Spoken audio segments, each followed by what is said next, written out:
한때 베스트셀러였지만 나중에는 조롱의 대상이 된 책이 하나가 있습니다. 바로 아프니까 청춘이다라는 책입니다. 2010년에 발간된 이 책은 서울대 교수였던 김난도 씨의 그 수필이자 또 자기 개발서인데요. 혹시 이 책을 읽어보신 분? 오, 많이 읽으셨군요. 네. 저도 이 책이 나오던 시절에 신대원생이었습니다. 그래서 하도 목사님들이 이 책을 많이 인용을 하시는 거예요. 네. 그래서 어떤 책인가 싶어서 한번 호기심에 읽어봤습니다. 책을 읽어보지 않은 사람들은 이 책 제목만 보고 아프니까 청춘이다, 꼰대 같은 소리다 라고 생각을 했겠지만, 막상 책을 읽어보면 2030 세대를 살아가는 사람들을 좀 공감을 해보려고 노력한 흔적들이 많이 보였습니다. 하지만 딱 거기까지였습니다. 그러니까 이 책이 2030을 대변하는 책은 아니고요, 기성세대의 입장에서 조언 또 혹은 젊은 사람들이 이야기하는 뭐 잔소리 정도로 들릴 법한 이야기들이 다소 있는 책이었습니다. 이런 뉘앙스인 거죠. 나도 그 시절을 살아봐서 다 안다. 그때는 배고프고 힘든 게 정상이다. 그러니 너희들도 그 시절을 열심히 노력하면 잘 될 수 있을 거야. 딱 여기까지였습니다. 예전 같으면 이런 이야기가 먹혔겠지만 요즘 청년들에게 이런 이야기를 해보십시오. 어떤 반응이 돌아오는지. 아프니까 청춘이야 라고 한번 얘기해 보십시오. 당장 이런 말이 나옵니다. 아프면 환자지 왜 청춘이에요? 왜 청년들만 아파해야 좀 같이 아파해주면 안 되나요? 라는 대답이 절로 나옵니다. 또 이런 이야기를 하죠. 기성세대들은 왜 청년들에게만 아픔과 고통을 강요하느냐? 청년들은 기성세대들이 만들어놓은 이 불합리한 세상 속에서 고통받고 있는데 왜 미안하기는커녕 그냥 버티라고만 하느냐라는 대답이 나옵니다. 김난도 교수 역시 같은 비판을 받았습니다. 그는 청년들의 아픔을 공감한다고 했지만 청년들이 볼 때는 그 김난도 교수 그 자체가 그냥 금수저였습니다. 이 사람의 이력을 좀 보니까 그렇더라고요. 아버지가 검사입니다. 좋은 집안에 태어나서 엘리트 코스를 밟은 전형적인 금수저였습니다. 자신도 서울대를 나왔고요. 그리고 또 행정고시를 보는데 몇 번이나 떨어졌습니다. 그러다가 이제 집에 돈이 많아서 미국에 유학을 가요. 그리고 그 유학을 갔다 온 커리어를 가지고 서울대 교수에 어렵지 않게 들어가게 됩니다. 군대도 6개월 잠깐 갔다 왔어요. 병사로 갔다 온 것도 아니고요. 그냥 장교로. 그러니까 이제 일종의 그 장교로 그냥 군 생활을 잠깐 하면은 그 당시에는 그게 됐나 봐요. 군사 독재 시절이었으니까 그게 됐나 봐요. 그러니까 잠깐 갔다 온 거예요. 발만 담갔다 온 거죠.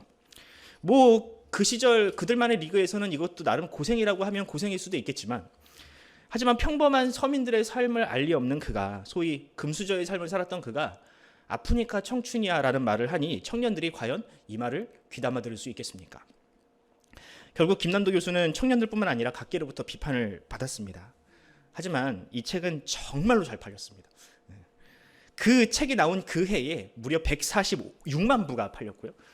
지금까지도 잘 팔리고 있어서 알라딘 서점이 집계한 20년 동안 가장 잘 팔린 베스트셀러 20에도 들어갈 정도로 이 책은 지금도 잘 나가고 있습니다. 참 아이러니하죠. 청년들의 아픔에 대해서 이야기한다고 했지만 정작 가장 행복한 건 누구였어요? 이 김난도 교수가 제일 행복했다더라. 최근 우리가 묵상하게 된 전도서라는 책도요, 누군가에게는 그런 뉘앙스로 들릴 수도 있을 것 같습니다. 이 책의 저자가 누구입니까? 솔로몬입니다. 왕의 아들로 태어나서 형들끼리 막 치고받고 싸우다가 다 죽으니 어부지리로 왕이 된 그야말로 금수저 중의 금수저입니다. 사실 금수저란 말도 안 어울리죠. 다이아몬드 수저 정도 돼야 이 솔로몬을 제대로 평가할 수 있습니다. 그에게는 부인이 1000명이 넘었고요. 그가 한번 헌금을 하면 소를 1000마리씩은 드릴 정도로 정말로 어마어마한 부자였습니다. 그런 솔로몬이 지금 인생의 말미에 전도서, 히브리 말로 코헬렛, 무언가 지혜 모음, 그러니까 이 정도로 해석할 수 있는데요. 이 책을 썼습니다. 이 책의 서두가 우리가 잘 아는 그 말씀이잖아요. 1장 2절의 말씀. 전도자가 이르되 헛되고 헛되며 헛되고 헛되니 모든 것이 헛되도다. 이런 걸로 이제 이 말로 포문을 열었습니다. 만약 제가 그 시절에 살았던 사람이라면 그런 생각을 했을 것 같아요. 지는 다 해봤으니까 이런 얘기하지. 나도 저런 말을 할 수 있겠다. 저걸 무슨 명언이라고 저렇게 써놨네. 그렇잖아요, 여러분들. 여러분들도 이런 말 할 수 있잖아요. 여러분들도 이와 비슷한 말씀을 하지 않았습니까? 인생 뭐 없다. 뭐 여러분들 딸내미들한테 이런 얘기 하잖아요. 남자 다 똑같다.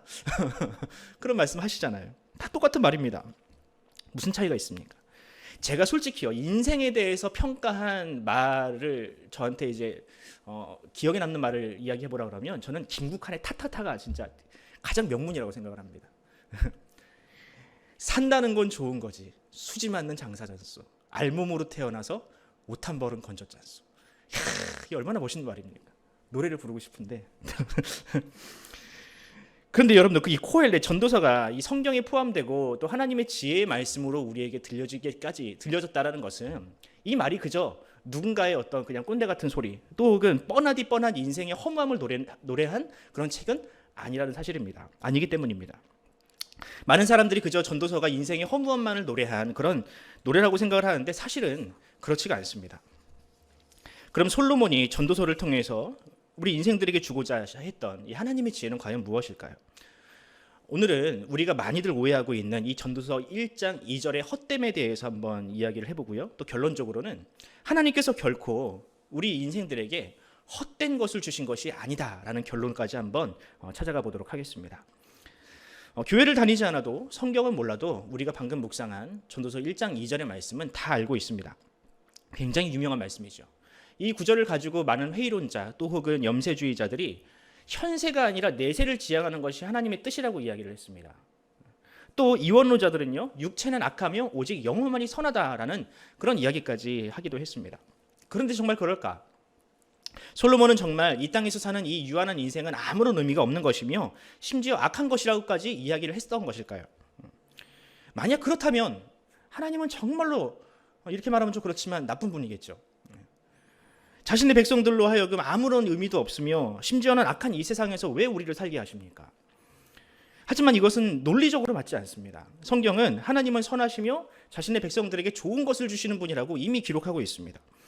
예수님도 그렇게 말씀하셨잖아요. 마태복음 7장 11절 말씀을 보면 너희가 악한 자라도 좋은 것으로 자식에게 줄 줄 알거든 하물며 하늘에 계신 너희 아버지께서 구하는 자에게 좋은 것으로 주시지 않겠느냐라고 이미 이야기를 했습니다. 그러므로 우리는 이 솔로몬이 무슨 의도를 가지고 이런 말을 했는지를 살펴봐야 합니다. 그 정확한 의미를 찾아봐야 합니다. 일단 오늘 본문이 우리가 읽은 이 전도서 1장 2절이 전도서의 서론이라는 점을 우리가 분명히 생각을 해야 됩니다. 서론입니다. 어떤 책이나 논문이든요, 서론에서는요, 보편적인 지식, 보편적인 사람들이 생각하는 바를 논하게 됩니다. 그리고 본론에 들어가서는 그 보편적인 이야기를 뒤집는 이야기를 하는 것이 보통의 책이나 논문의 흐름입니다. 그러니까 1장을 보면 솔로몬도요, 이 솔로몬 1장과 또 혹은 2장에서 보편적인 이야기들을 많이 합니다. 한번 제가 읽어볼까요? 전도서 1장 4절입니다. 한 세대는 가고 한 세대는 오되 땅은 영원히 있도다. 보편적인 이야기죠. 누구나 알고 있는 이야기입니다. 5절을 보면 해는 뜨고 해는 지되 그 떴던 곳으로 빨리 돌아가고, 10절을 보면 무엇을 가리켜 이르기를 보라 이것이 새 것이라 할 것이 있으랴 우리가 있기 오래전 세대들도 이미 있었느니라. 이런 말들 합니다. 여러분들, 지금 제가 세 가지 구절을 읽었는데 이 세 가지 내용을 여러분들이 몰랐던 분 한번 손 들어보세요. 야, 진짜? 해가 뜨고 다시 거기서 해가 다시 뜬다고? 이거 몰랐던 분 한번 생각해 손 들어보세요. 예. 없죠. 인생을 사는 사람이라면 누구나 알고 있는 내용입니다. 설마 하나님의 지혜를 받았던 솔로몬이라는 사람이 이런 너무나도 뻔하디 뻔한 이야기를 하려고 설마 전도서를 기록을 했을까요? 지금 솔로몬은요, 우리가 모두가 다 알고 있는 보편적인 이야기에서 시작을 하는 겁니다. 그리고 나중에는 이것을 뒤집기 위해서 이것을 다시 한번 상기시키고 있는 것이죠. 그러니까 대충 이런 뉘앙스라고 보면 됩니다. 많은 사람들이 이 땅에서의 삶을 가치가 없다고 한다. 늘 반복되는 일상, 새로울 것이 없는 이 세상을 살 가치가 없다고 이야기들을 한다. 어찌 보면 그 말은 참일지도 모른다. 이 영원이라는 시간에 비하면 이 짧은 인생은 가치가 없을지도 모른다. 하지만 정말로 그럴까? 라는 질문을 던지는 거죠. 그래서 솔로몬은요, 사람이 이 허무하고 가치 없고 심지어 악하다고 하는 이 인생에 대한 이 표현에 대해서, 이 유한한 삶에 대해서 매우 독특한 단어를 가지고 표현을 하고 있습니다. 우리가 헛됨이라고 알고 있는 이 한글 성경이 헛됨이라고 번역한 이 헬라어가 바로 그것인데, 히브리어죠. 히브리어가 그것인데 이것이 바로 헤벨입니다. 헤벨. 아마 여러분들이 설교를 들어보신 적이 있을 텐데요. 이 헤벨이라는 단어가 가지고 있는 뜻이 한 세 가지 정도가 있습니다. 첫 번째는 이해할 수 없는, 말이 안 되는 이라는 뜻이 있고요. 두 번째는 가치가 없는 이라는 뜻이 실제로 있습니다. 그래서 영어권, 그러니까 이성주의나 실용주의에 익숙한 사람들은 이 헤벨이라는 단어를 가지고 가치가 없는 useless나 futility 이런 식으로 번역을 많이들 해요. 세 번째로 이 단어에는 공허한 또 혹은 텅 빈이라는 뜻이 있습니다. empty나 뭐 meaningless. 이것은 이 불교의 공예 사상과 굉장히 어울려서 불교 문화권에 속한 이 동양에 있는 성경들이 대부분 이 번역을 채택을 합니다. 하지만 이것들은요, 이 헤벨이라는 이 그 단어가 가지는 원래 의미는 아닙니다. 유추된 의미일 뿐이지 이 헤벨이라는 뜻의 원래의 뜻은 뭐였냐면 입김 혹은 안개라는 뜻입니다. 여기에서 이제 뭐 미닝레스도 나오고 엠프티도 나오고 하는 거거든요. 근데 여러분 이 안개나 입김에 대해서 여러분들은 어떤 느낌을 가지고 계시죠? 매우 순식간에 사라져 버리잖아요. 순식간에 사라지는 이미지가 있습니다. 그렇다고 여러분 안개나 입김이 악한 겁니까?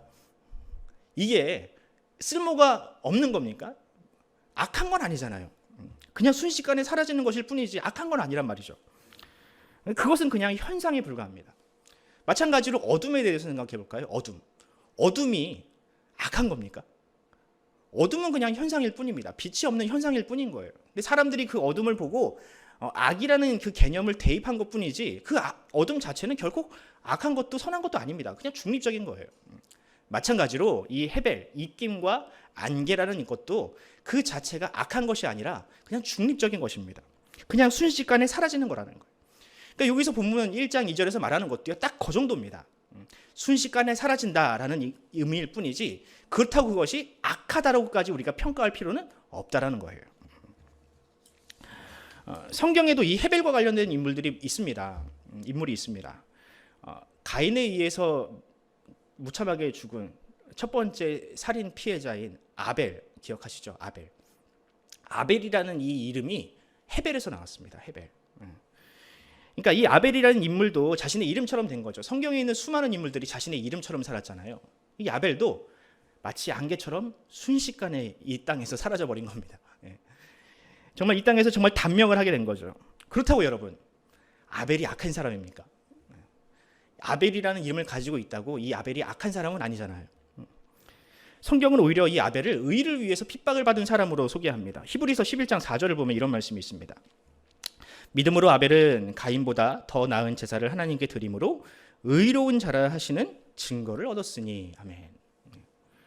또 전도서에는요, 이 헤벨이라는 단어가 긍정적인 의미로 사용되기도 합니다. 전도서 9장 9절을 제가 한번 읽어드릴게요.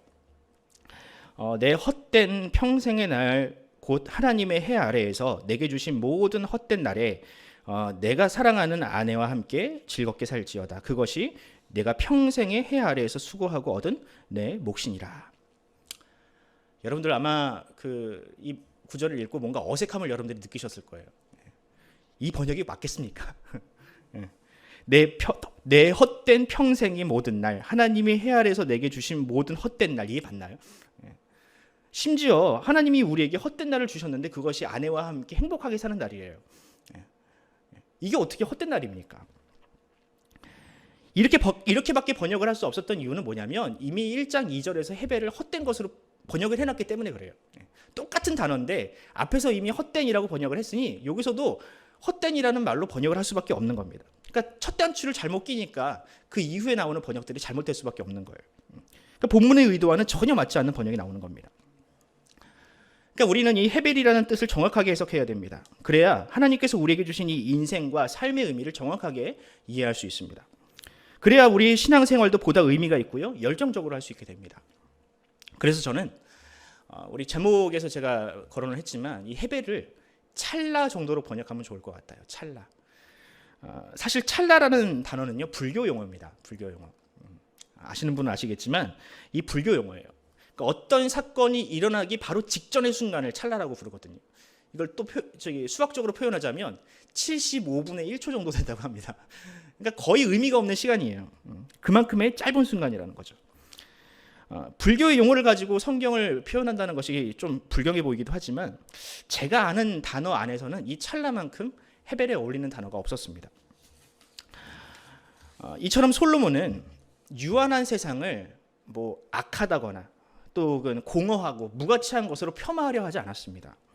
그저 짧은 것이라고만 했을 뿐 그 짧은 것이 악하거나 무익하다고까지는 이야기하지 않았습니다.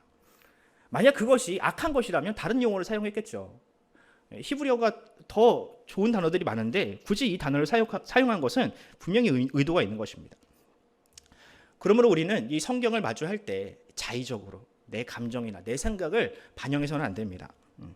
본문처럼 하나님께서 주신 이 소중한 선물과 같은 인생들을 무가치 않은 것, 쓸데없는 것으로 우리가 그렇게 폄하할 수도 있게 되거든요. 그래서 저는 오늘 본문을 이렇게 번역하고 싶습니다. 전도서 1장 2절을 이렇게 번역하고 싶어요. 전도자가 말한다. 모든 것이 안개처럼 입김처럼 찰나와 같이 순식간에 지나가 버린다. 9장 9절도 이렇게 번역하면 어떨까요? 네 찰나 같은 그 인생의 모든 날, 곧 하나님이 해 아래서 내게 주신 날이 찰나와 같은 그 인생을 네가 사랑하는 아내와 함께 즐겁게 살지어다.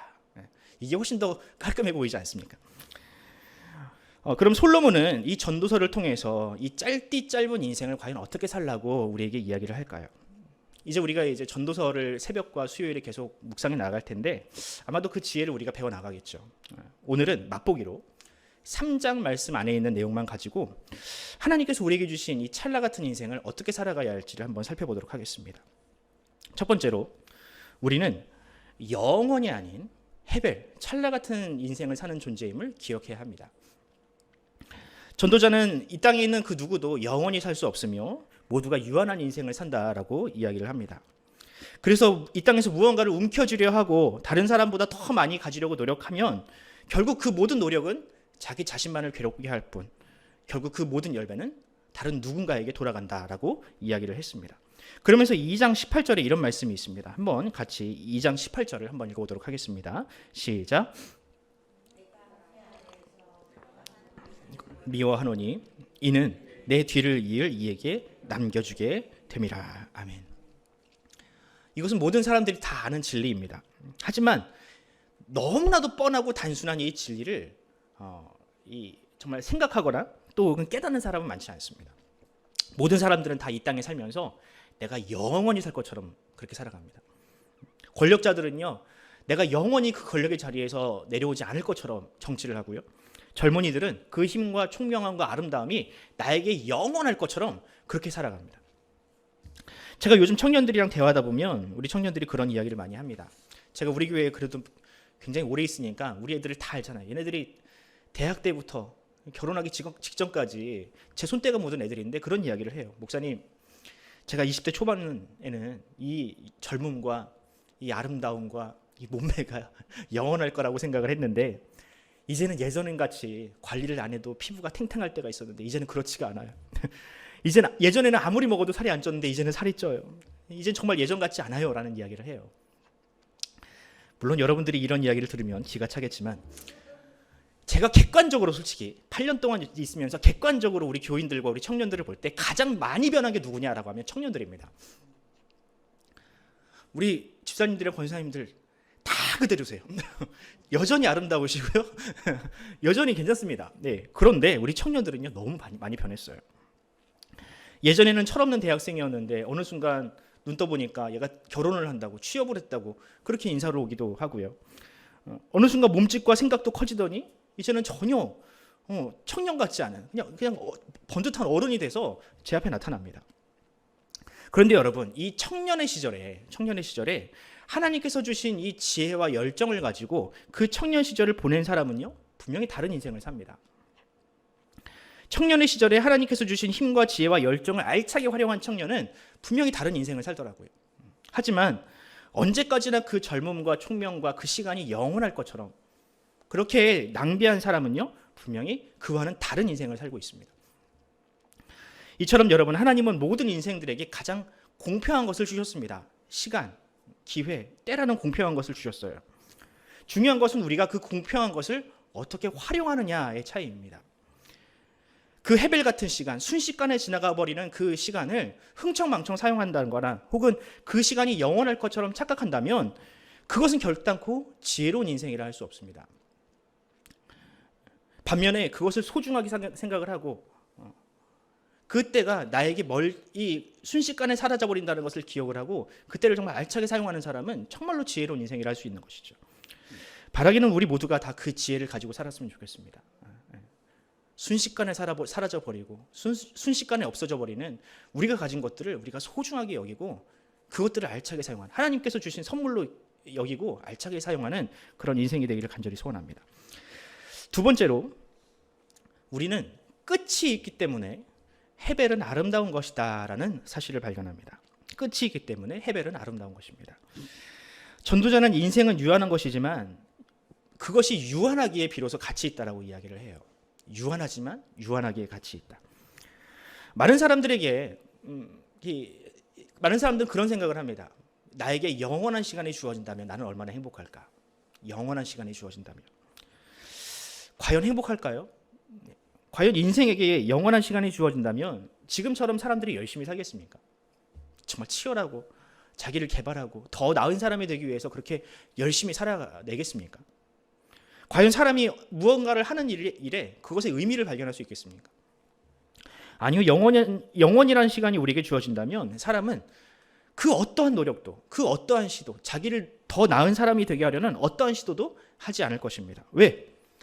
어차피 오늘이 지나고 내일이 오면 또 내일이 와도 계속해서 내일이 올 것이기 때문에, 그 시간이 영원히 우리에게 주어지기 때문에 사람은 그 어떠한 노력도 할 수가 없습니다.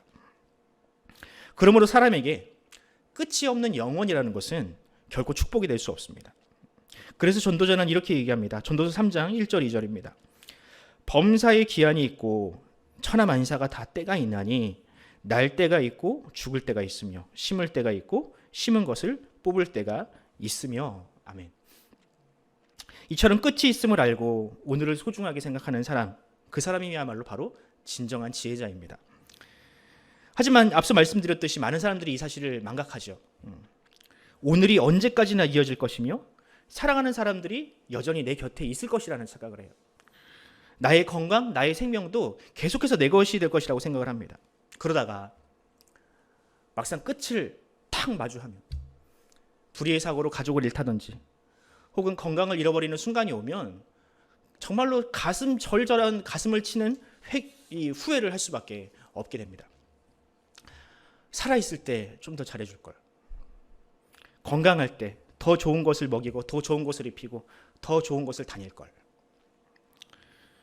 물론 소중한 사람이 내 곁을 떠나면 어떤 후회든 남을 수밖에 없겠지만, 하지만 끝이 있음을 기억을 하고 그렇게 후회할 일을 이렇게 하지 않으려 하는 사람은 분명히 그 후회는 분명히 덜할 것입니다. 교회도 마찬가지죠. 교회도 목회자와 성도, 또 성도와 성도 간의 관계도 영원하지 않습니다. 이것이 마치 영원할 것처럼 생각하는 사람은요, 정말 쉽게 다른 사람들에게 상처를 줍니다. 왜? 내가 이런 말을 해도 그 사람은 내 곁에 있을 것이 너무나도 자명하니까. 하지만 그러다가 그 관계가 끝나는 경험을 하게 되면 너무나도 큰 상처를 받게 되죠. 바라기는 우리 모두가 이 헤벨의 지혜를 좀 기억하면서 살았으면 좋겠습니다. 모든 것은 영원하지 않다. 언젠가는 끝이 날 수도 있다. 그 끝을 경험하게 되면 우리는 후회할 수도 있다. 끝이 있음을 알고 나중에 후회하게 될 행동이나 말은 하지 않는 그 지혜로 우리 자신과 공동체를 지키는 저와 여러분 되기를 간절히 소원합니다. 마지막으로 우리는 이 찰나 같은 인생 속에서 영원하신 하나님을 만나야 합니다. 경험해야 합니다. 전도자는 이 순식간에 지나가는 우리 인생 가운데 함께 하시는 하나님을 이야기를 하고 있는데요. 전도서 3장 14절 말씀을 한번 제가 읽어드리도록 하겠습니다. 14절입니다. 같이 시작. 하나님께서 행하시는 모든 것은 영원히 있을 것이라. 그 위에 더할 수도 없고 그것에서 덜할 수도 없나니 하나님이 이같이 행하심은 사람들이 그의 앞에서 경외하게 하려 하심인 줄을 내가 알았도다. 아멘. 여기 보면 전도자는 하나님은 영원하신데 또 하나님께서 행하시는 일들, 하나님께서 행하시고 하나님께서 우리에게 선물로 주신 것들 역시 마찬가지로 영원할 것이다 라고 이야기를 해요. 그렇습니다, 여러분. 유한한 인생은 한계가 있지만 하나님은 영원 속에서 일하십니다. 우리는 기껏해야 한 100년 정도 미래라 이 계획을 세울 뿐이지만 하나님은 영원 속에서 일하시기 때문에 우리는 감히 하나님이 하시는 일에 대해서 가늠조차 할 수가 없습니다. 우리는 아무 의미 없는 쓸데없는 일이라고 여기는 그 일도요, 하나님의 영원 속에서는 굉장히 의미 있는 일로 나중에 쓰임을 받을 수가 있는 것이거든요. 대표적인 사건이 바로 십자가 사건이라고 생각을 합니다. 그 당시 십자가가 그 골고다 언덕에 걸리는 그 순간에는 많은 사람들이 그런 생각을 했어요. 예수는 개죽음을 당했다. 예수는 정치적인 살해를 당했다. 저 죽음은 아무런 의미가 없는 것이다 라고 생각을 했습니다. 하지만 하나님은 그 수치스러운 십자가를 영원 전부터 계획하시고 또 지금도 역시 마찬가지로 그 십자가로 말미암아 수많은 영혼들을 구원하고 계시지 않습니까?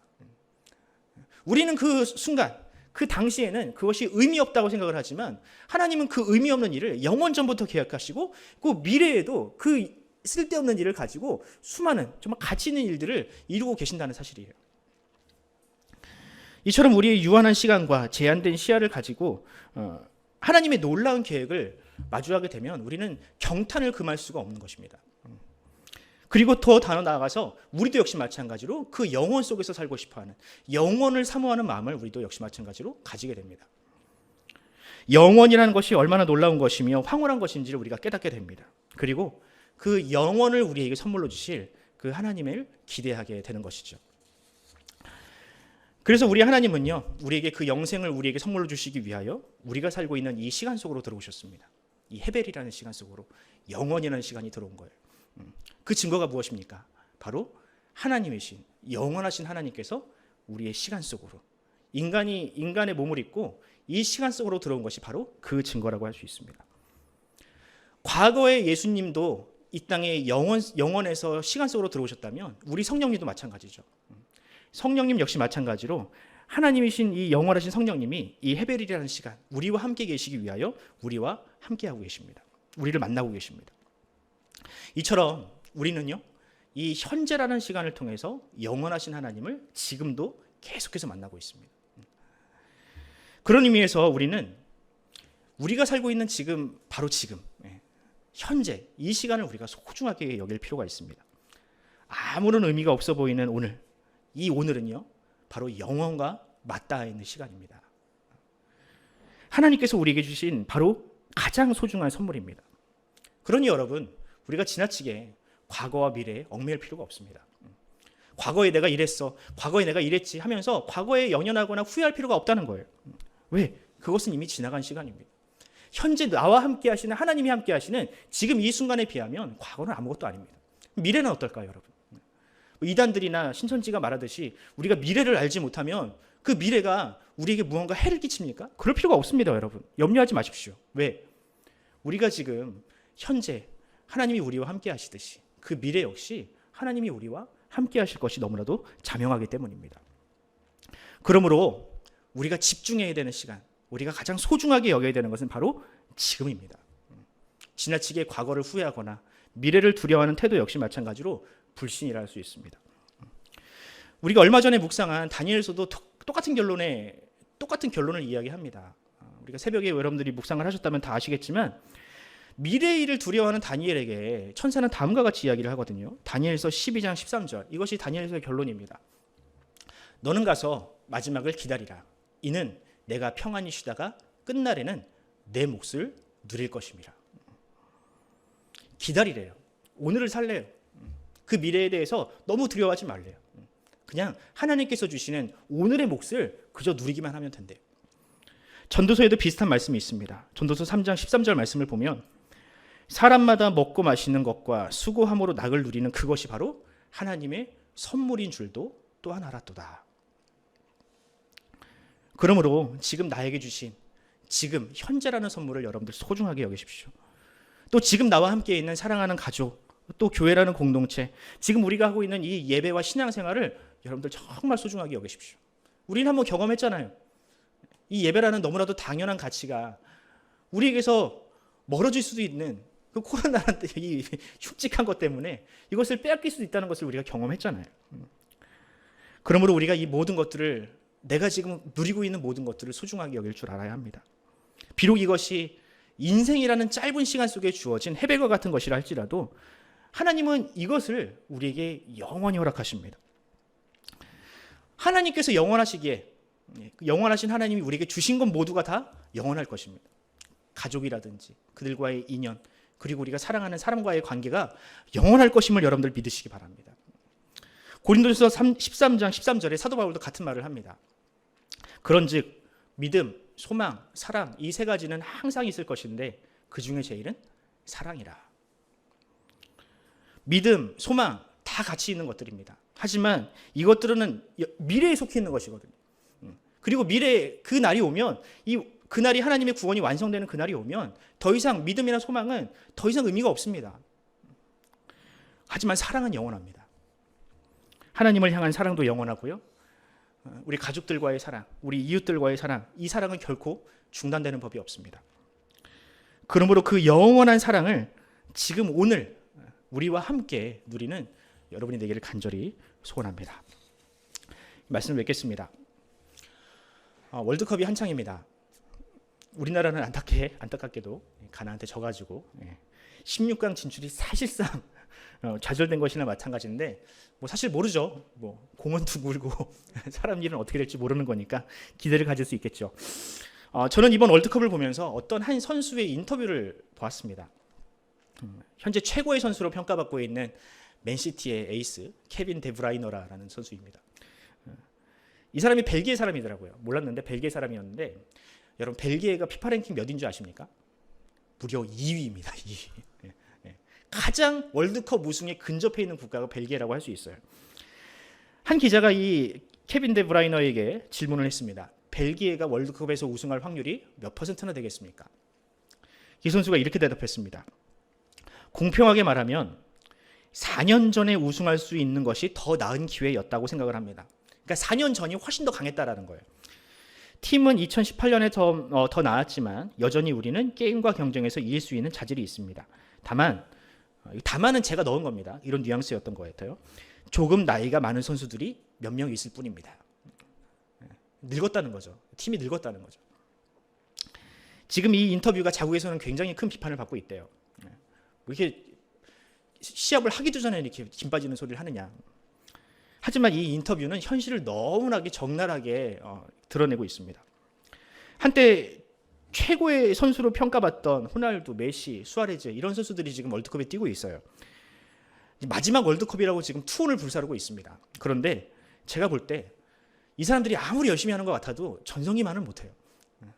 전성기 때만큼 열심히 뛰는데 그만큼 실력은 안 나오더라고요. 배도 나오고요. 골대 앞에서는 막 다리가 풀리고요. 그렇더라고요. 물론 이것을 가장 잘 아는 사람은 누구일까? 바로 선수 본인이겠죠. 본인이 제일 잘할 겁니다.